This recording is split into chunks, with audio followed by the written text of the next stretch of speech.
Bonsoir et bienvenue pour ce journal. Dans les titres de ce 25 juillet, les chiffres du chômage au mois de juin encore en hausse, plus 0,8% en Indre-et-Loire, plus 1,2% en Loire-et-Cher. Les jeunes cependant amorcent un recul. Attention sur les routes ce week-end de chassés-croisés classé orange à rouge pour la journée de samedi. Difficultés attendues entre 9h et 17h sur l'autoroute A10 en direction du sud. L'A10 où le trafic a été très perturbé ce matin. Les explications dans quelques instants. Et puis l'inauguration du tram, c'est dans pratiquement un mois. Place aux derniers ajustements. Les 7 œuvres de Buren sont en cours d'installation. Nous étions à Jouer-les-Tours ce matin où a débuté l'assemblage de la pergola.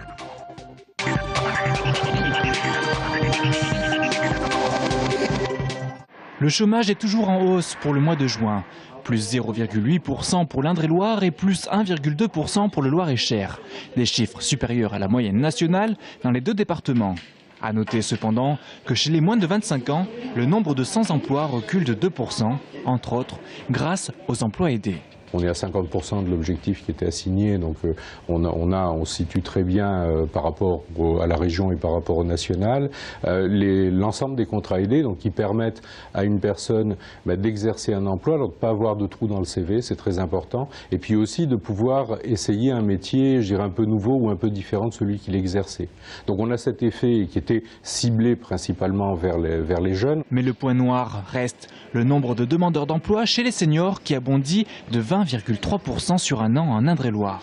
Autre difficulté, le chômage de longue durée, concernant les inscrits de plus de 3 ans, augmente toujours. C'est une préoccupation parce que finalement, moins vous trouvez un emploi, moins vous avez de chances d'en trouver un. Vous vous démotivez, l'employeur devient méfiant alors qu'on est quand même sur une situation économique qui peut expliquer les durées de chômage, mais devient méfiant, disant la personne n'a pas travaillé.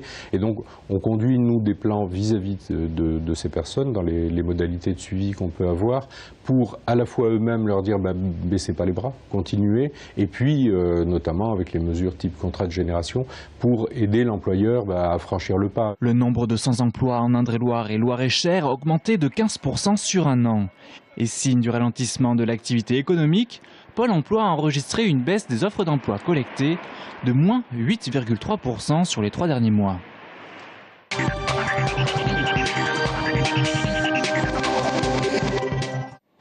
Circulation très difficile ce matin sur l'A10 dans le sud de l'Indre-et-Loire. On a recensé jusqu'à 10 km de bouchons dans le sens Paris-Province. La faute à un poids lourd qui s'est renversé cette nuit vers 22 h avant de prendre feu. L'accident s'est produit 12 km après la sortie de Sainte-Maure-de-Touraine. Le retour à la normale a eu lieu ce matin peu après 10 h après l'évacuation de l'engin.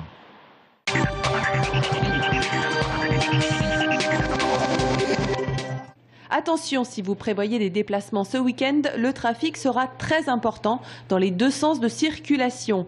Dès vendredi, la journée sera classée orange. Il faudra alors privilégier vos départs dans la matinée. Samedi, la journée est classée rouge dans le sens des départs et orange dans le sens des retours. Sur l'A10, à hauteur de Tours, les principales difficultés sont attendues entre 6 h et 17 h dans le sens des départs et entre 15 h et 18 h dans le sens des retours. Dimanche, retour à la normale avec une journée classée vert dans les deux sens de circulation au niveau national.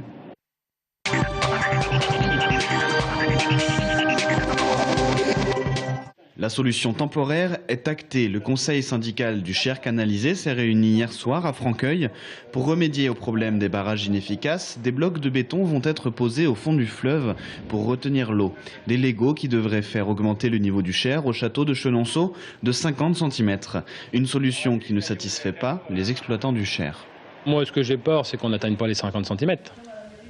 Maintenant, c'est un avis personnel, c'est un avis d'autres personnes également, c'est un avis aussi des gens qui ont l'habitude de travailler sur les voies fluviales. Maintenant, on va voir, laissons faire les choses, puisque nous, de toute façon, on ne nous a pas écoutés. On va voir, on va subir. Durant la réunion, ces exploitants ont proposé une autre solution, les mêmes blocs de béton fabriqués par une autre entreprise sur toute la largeur du Cher pour presque 2 fois moins cher avec un devis à 13 000 € au lieu de 23 000. Problème, ces blocs n'auraient pu être installés qu'en août, alors le conseil syndical a acté une solution d'urgence.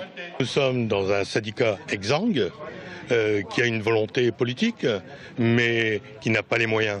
Et nous cherchons les moyens.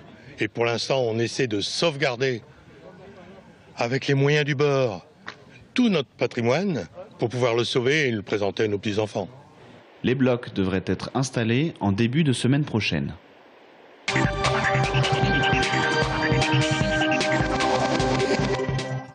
Le rapport de la Cour des comptes est accablant pour les tribunaux de commerce. Plus de la moitié d'entre eux n'atteigneraient pas les 400 nouvelles procédures contentieuses par an, un seuil institué en 2008 à l'occasion de la réforme de la carte judiciaire. Le gouvernement Fillon avait alors réduit le nombre de juridictions commerciales de 55.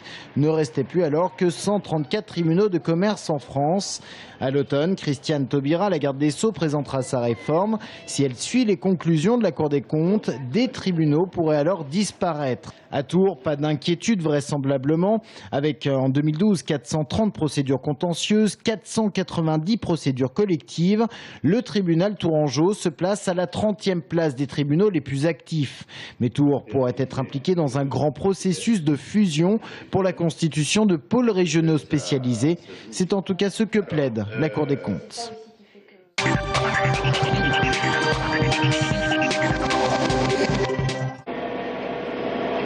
Des objets volants non identifiés dans le ciel de Joué-les-Tours ce matin. D'imposantes plaques de verre colorées, bleues, rouges et vertes. 3 teintes en écho au nom de cette œuvre de Daniel Buren. Pergola aux 3 couleurs travaille in situ. Des couleurs intenses, du vert solide, de la transparence. Une fois terminée, l'œuvre révélera des jeux d'ombre sur le sol. Cette œuvre est l'une des 7 signées Buren en cours d'installation sur le parcours du tramway. L'occasion d'un tram est aussi le renouvellement des espaces urbains et le renouvellement d'un certain nombre d'espaces urbains. Et l'occasion nous a été donnée par le SITCAT, en lien avec la ville de Joué-les-Tours, de renouveler cet espace urbain de la mairie. On s'est inscrit dans de l'existant, on a travaillé sur la topographie existante, on a travaillé sur les espaces urbains existants. Et ce lieu d'intensité urbaine a donné lieu à une extension. 4 semaines de travail pour cette structure qui mêle le verre, l'aluminium et l'acier. Un travail minutieux pour donner naissance à l'œuvre. Il faut que le verre, en fait, il touche à rien. Il ne faut surtout pas qu'il touche à la structure. Parce qu'ils sont très fragiles sur les pourtours.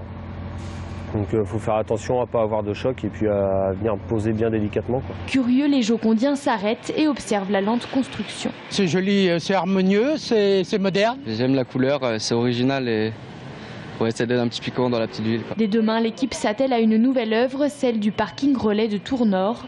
Un assemblage de 5 totems de 8 mètres de haut.